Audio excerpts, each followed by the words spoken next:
ইরানের উপর যুক্তরাষ্ট্রের চালানো আগ্রাসন 4 সপ্তাহে গড়িয়েছে। এর মধ্যেই মার্কিন প্রেসিডেন্ট ডোনাল্ড ট্রাম্প এক চাঞ্চল্যকর দাবি করেছেন। তার ভাষ্যমতে আয়াতুল্লাহ আলী খামেনি নিহত হওয়ার পর তাকে দেশটির সর্বোচ্চ নেতা হওয়ার প্রস্তাব দিয়েছিল তেহরান। তবে এমন লোভনীয় প্রস্তাব তিনি সবিনয়ে ফিরিয়ে দিয়েছেন। কেন তিনি ইরানের সেই প্রস্তাব প্রত্যাখ্যান করলেন তাও জানিয়েছেন ট্রাম্প। বিস্তারিত জানাচ্ছেন মেহেদি হাসান। মধ্যপ্রাচ্যে চলছে ইরানের সঙ্গে মার্কিন ইসরায়েলি জোটের এক বিধ্বংসী যুদ্ধ, যেখানে একদিকে আলোচনার দাবি, অন্যদিকে হাজার হাজার সৈন্য পাঠিয়ে বহুগুণ সামরিক চাপ সৃষ্টি। ডোনাল্ড ট্রাম্পের এমন দ্বিমুখী নীতি যা মধ্যপ্রাচ্যকে চরম সংকটের মধ্যে ঠেলে দিয়েছে।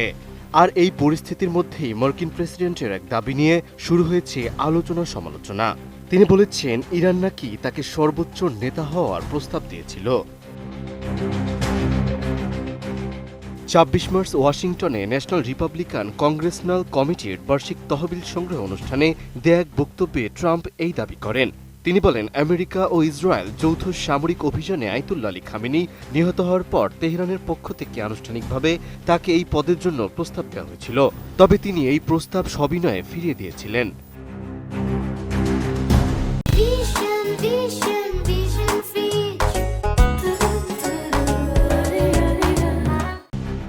ট্রাম্প রসিকতা করে বলেন, বিশ্বের কোনো দেশের প্রধানই ইরানের প্রধান হওয়ার মতো কম আকর্ষণীয় এমন দায়িত্ব নিতে চাইবেন না।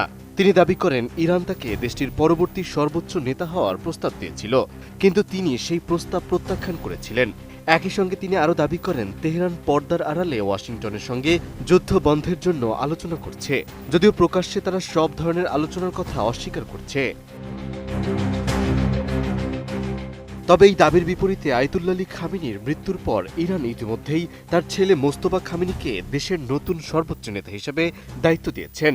একই সঙ্গে যুদ্ধবন্ধের বিষয়ে তেহরান বেশ কিছু শর্ত জুড়ে দিয়েছেন, যার মধ্যে রয়েছে ভবিষ্যতে যুক্তরাষ্ট্র ও ইসরায়েল আর হামলা করবে না এমন নিশ্চয়তা, যুদ্ধের ক্ষয়ক্ষতির জন্য ক্ষতিপূরণ প্রদান এবং কৌশলগতভাবে গুরুত্বপূর্ণ হরমুজ প্রণালীর উপর ইরানের পূর্ণ নিয়ন্ত্রণের স্বীকৃতি। গত 1 মাস ধরে চলা এই যুদ্ধে টানা বোমাবর্ষণের মধ্যেও ইরান তাদের সামরিক অবস্থান বজায় রেখেছে। এই পরিস্থিতিতেই ট্রাম্পের এমন দাবি নিয়ে রাজনৈতিক বিশ্লেষকরা মনে করছেন, এটি ইরানের উপর মনস্তাত্ত্বিক চাপ সৃষ্টি এবং কূটনৈতিক কৌশলের অংশ হতে পারে। ফলে মধ্যপ্রাচ্যের চলমান এই সংঘাত এখন আরও জটিল কূটনৈতিক ও সামরিক হিসাব নিকাশের দিকে হচ্ছে। Mehedi Hasan, ATN news.